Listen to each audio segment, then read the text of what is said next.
I wish I could dive right into all the information we know about Ranni the Witch, but unfortunately, I have to say a couple of things before I do.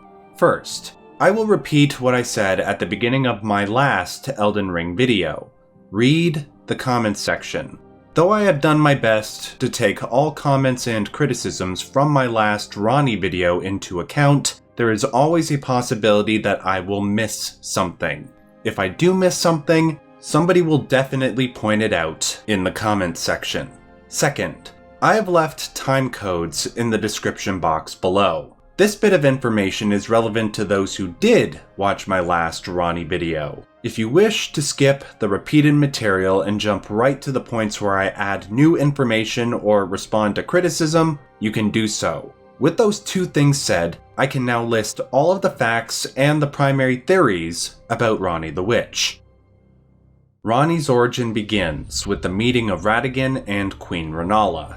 We learn the details of their meeting from Miriel, steward of the Church of Vows. Radagon is a being that was split off from Queen Marika, the ruler of the lands between. He is her, but her male half. On behalf of the House of the Erdtree, Radagon was sent by Marika to conquer the area of the lands between known as Liurnia of the Lakes. On the battlefield, he encountered Queen Rennala, head of the House of the Moon, and the leader of Raya Lucaria Academy of Sorcery. Almost instantaneously, he fell in love with her. Radagon repented his territorial ambitions and became Rennala's husband. In my last video, I said that Rennala and Radagon had 3 children: Rykard, Radagon, and Ranni. Unfortunately, my choice of language was misleading. See, Rykard and Radagon appear to be the biological children of Rennala and Radagon. Though Ranni considers Rennala to be her mother, she might not be her biological mother. The evidence for this is as follows. Radagon is a god, while Rennala is not. A god procreating with a mortal produces a demigod. Ranni, on the other hand, was like the characters Melina and Mikola, for she was an Empyrean. Apparently, an Empyrean is someone that is born of one god, without a second parent involved. Because Melina and Mikola were born from the procreation of Radagon and Marika, and Radagon and Marika are the same person, this makes them children of one god. As for how Ranni is an Empyrean, I will address that later on. Anyways, Ranni, like Rennala, was a prodigious sorcerer. One example of her brilliance was her use of sorcery to defeat glintstone dragon Adula in battle. Upon its defeat, Adula swore a knightly oath to Ranni to protect her. One time, when Ranni was young, she encountered a woman while traipsing through the woods. This woman was a witch, dressed in snow-colored garb. This woman would become Ranni's secret mentor, teaching her about the existence of an entity known as the Dark Moon, one that lords over a mysterious place called the Eternal City. Ranni was unaware of the Dark Moon for good reason. Sorcery associated with the Dark Moon was heretical and cold, compared to sorcery of the full moon, practiced by her mother and the rest of her academy. As for the identity of this woman dressed in snow-colored garb, it's safe to assume that this is Renna. The evidence for this comes from the Snow Witch armor set that I just cited on screen. This armor set is found in the tower known as Renna's Rise. But now we must ask, why would Ranni refer to herself as Renna when we initially meet her? In my original video, I gave a convoluted explanation for this, which I will address in a moment. I will just start off with a simple explanation. The aforementioned Snow Witch armor set says that the doll that houses Ranni's soul was modeled after Renna. I, mistakenly, assumed that the doll it refers to was the miniature Ranni doll that we found in Ainsel River. People pointed out to me that it's much more likely that the doll is Ranni herself. Note the patchwork on her body. So, if Ranni's body looks like Renna, and Ranni is trying to protect herself so she can fulfill her personal quest, it makes sense she would take on a different identity at times. She was being careful when she first encountered us, and only revealed her true identity later on. She would be doing what a lot of other people suggest that Morgott is doing, protecting his identity by calling himself, or his copies, Margit. That's the simple explanation.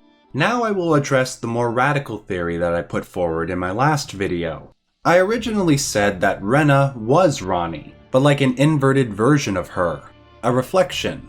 I originally said the word shadow, but then people pointed out to me that that is impossible because Blythe is Ranni's shadow.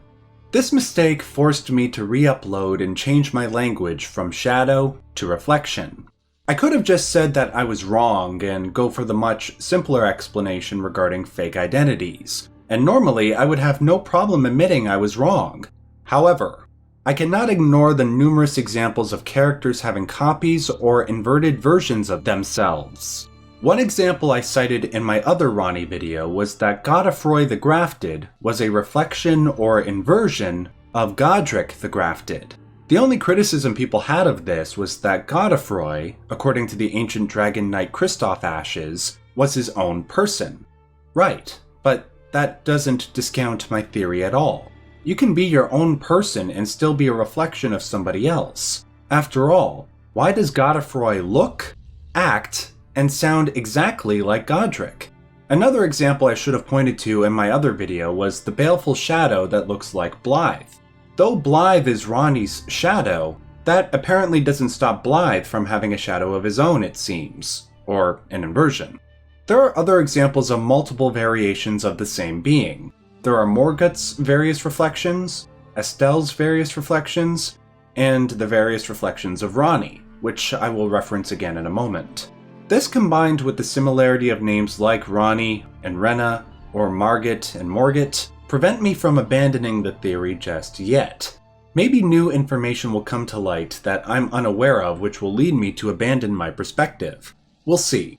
Like I said at the beginning, keep an eye on the comment section as one of many sources for new information. I will certainly be doing that. During the time that Radagon was Rennala's husband, Queen Marika was married to Godfrey, the first Elden Lord.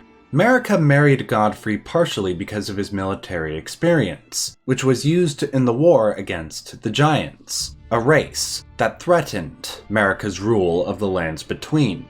When the war was won, Marika no longer had any use for Godfrey, so he was exiled from the lands between, becoming the first Tarnished. When this happened, Marika needed a new consort to rule alongside her. So, she requested Radagon return to her. This, of course, broke Rennala's heart. We can infer that Ranni, like her mother, was upset by her father's departure. She was also upset by the fact that because she was an Empyrean, that she was in line to replace Queen Marika when she died. She was upset by this because this would mean having to take over for the woman who stole her father away from her. It would also mean having to submit to the will of the Two Fingers, who upheld the Golden Order and, in part, mandated Radagon become Marika's consort. But I would not acquiesce to the Two Fingers. I would not be controlled by that thing. In order to not become Marika's replacement, Ranni would have to take drastic action. When Queen Marika became ruler of the lands between, one of her first acts was to remove the possibility of death from her realm. This was done by removing the Rune of Death from the Elden Ring, the entity which governs the laws of reality in the lands between. This rune was given to Malekith, who, like Blythe, was Marika's wolf-like shadow. It was Ranni's plan to steal the Rune of Death from Malekith, fashion a blade out of it, and kill herself. Though her flesh would perish, her soul would survive in this land without death. This would remove her from the control of Marika, the Two Fingers, and the Elden Ring. But this was only half of her plan. The other half involved what was known as the Knight of the Black Knives. According to the item known as the Black Knife Print, other daggers were made from the Rune of Death and used to kill one of Marika's children, Godwyn. According to Rogier, his death was carried out by scions from the Eternal City, which lies beneath the lands between. The killing of Godwyn by the Eternal City scions was the event known as the Night of the Black Knives. Rogier proves Ranni's role in orchestrating Godwyn's killing towards the end of his questline, after he observes the aforementioned Black Knife Print. He said that if Ranni plotted the Night of the Black Knives, the curse mark of death would be on her flesh. We can retrieve the curse mark of death at the top of the Divine Tower of Liurnia, from a body that most assume to be Ranni's original body. The description for the curse mark says it was carved into Ranni's flesh. The death of both Godwyn and Ranni led to not only a political fracture between the houses of the Erdtree and the Moon, but a widespread vying for power in the war known as the Shattering. Ranni's part in the war was to try and bring about the Age of Stars, an age presided over by the wisdom of the Moon. This can be achieved, provided you complete Ranni's quest line and reach the very end of the game. In this ending, you become Ranni's consort, and rule alongside her for the next 1,000 years. Now, some people wanted me to talk about the fact that there appeared to be some mistranslations going on during the Age of Stars ending, that what Ranni says in English isn't entirely representative of what she says in Japanese. For the sake of time, I won't repeat what other people have already said here. Instead, I will direct all of you to a video from Ziostorm that addresses those mistranslations. A link to that video is in the description box below.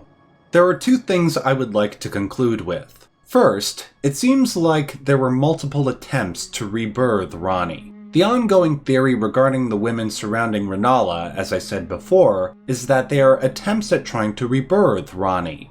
However, these multiple copies were inferior and short-lived. This might be because Ranni never really fully died, only her flesh died. So, one can reasonably infer that trying to rebirth an exact copy would be impossible, because rebirth requires a full death. Also, in my original video, I tried to link the Eternal City's attempts at birthing a lord with Ranni's rebirth. My primary evidence for this includes the following. First, to repeat what I said before, Rogier says that the scions of the Eternal City were involved in the Night of the Black Knives. Second, there's the existence of larval tears in the Eternal City, and how they need to be used in conjunction with the Amber Egg to be rebirthed. I also linked the silver inherent to the larval tears and the mimic tears with alchemy. The symbol for silver in alchemy is the moon. Therefore, the use of silver in the rebirth of lunar Princess Ranni is appropriate. Keep in mind, however, that these are just theories. The attempts by the Eternal City to birth a lord could have nothing to do with Ranni. I'm just pointing out the interesting links. The second and last thing I wish to acknowledge is a popular ongoing theory that Melina is Ranni, or is at least linked to Ranni. I will list the evidence in favor of this. The spectral face that floats to the right of Ranni's doll face lines up with Melina's facial features. The only two characters in the game that know of the spectral steed Torrent are Melina and Ranni. Melina's moveset is the same as the Black Knife Assassins, who, as I already pointed out, were under the command of Ranni during the Night of the Black Knives. Melina describes herself as burned and bodiless, a state that resembles that of Ranni. Ranni does not have her body, and her original body, as we see at the top of the Divine Tower of Liurnia, is also burned. Note also that Melina has reddish hair, and Ranni's original body seemed to have reddish hair as well. Some might say that the redness is a wound, but nowhere else on the body do we see this redness. Finally, in the Frenzied Flame ending, Melina opens her right eye to reveal an eye with a bluish hue, which reminds some people of Ranni's bluish eye. I like this theory. It helps explain some things regarding both Ranni and Melina's origin. To revisit the issue of how Ranni is an Empyrean, maybe Radagon used the Amber Egg to give birth to a singular being that he split into two, one half being Melina and the other being Ranni. This would work well alongside the fact that Radagon was split off from Marika, and also the fact that Melina refers to Marika as her mother. This does add extra questions regarding Melina's full backstory though. Why does she not mention anything regarding Ranni? Did Radagon abandon her like he quasi-abandoned Ranni? If you guys have any responses to these questions or alternative theories, please leave them in the comments section below.